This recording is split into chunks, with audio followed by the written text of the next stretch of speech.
Assalamualaikum warahmatullahi wabarakatuh. Nama saya Sabila Yana dan juga teman saya Fitria Dwiyanti. Kami dari kelompok 6 ingin mempresentasikan hasil diskusi kami tentang rencana tata ruang wilayah. Rencana tata ruang wilayah berdasarkan pengertiannya menurut Peraturan Menteri Agraria dan Tata Ruang Nomor 1 Tahun 2018.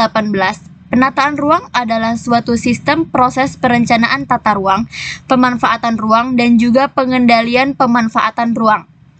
Fungsi dari rencana tata ruang yaitu sebagai acuan penyusunan rencana pembangunan jangka panjang daerah atau RPJPD dan rencana pembangunan jangka menengah daerah atau RPJMD.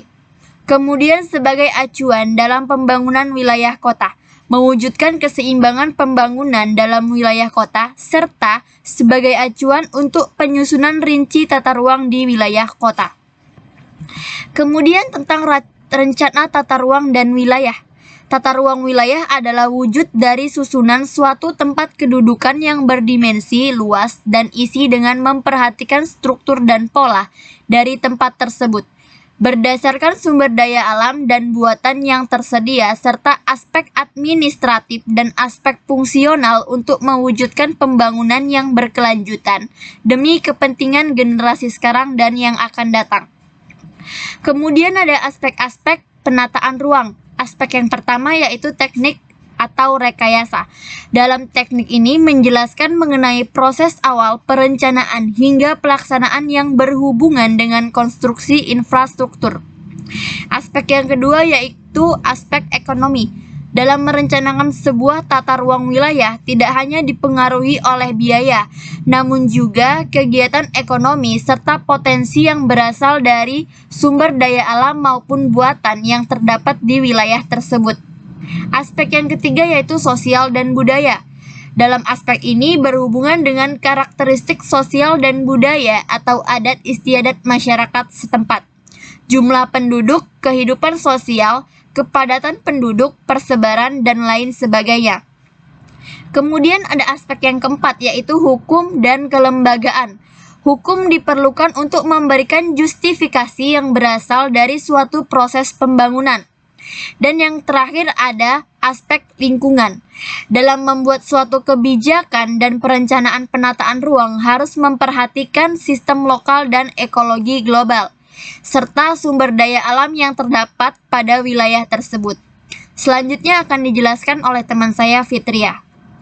Oke, akan saya lanjut tentang jenis rencana tata ruang wilayah. Yang pertama, perencanaan tata wilayah nasional. RT/RW nasional disusun melalui PP nomor 26 tahun 2008 tentang RT/RWN.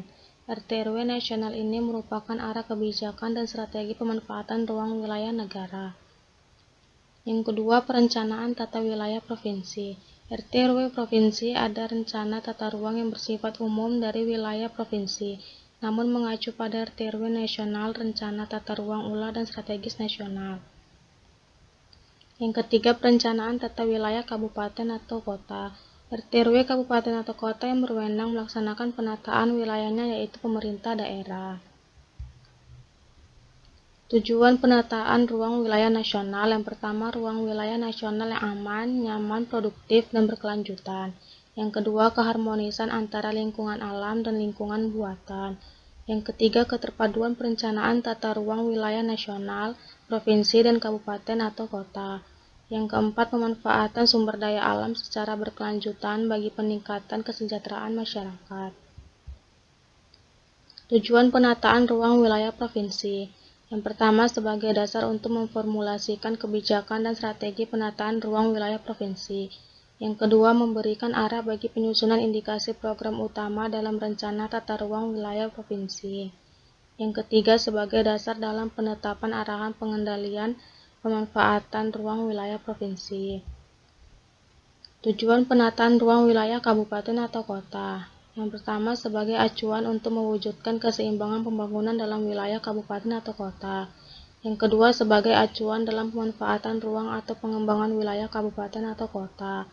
Yang ketiga, sebagai pedoman untuk menyusun rencana rinci tata ruang di wilayah kabupaten atau kota.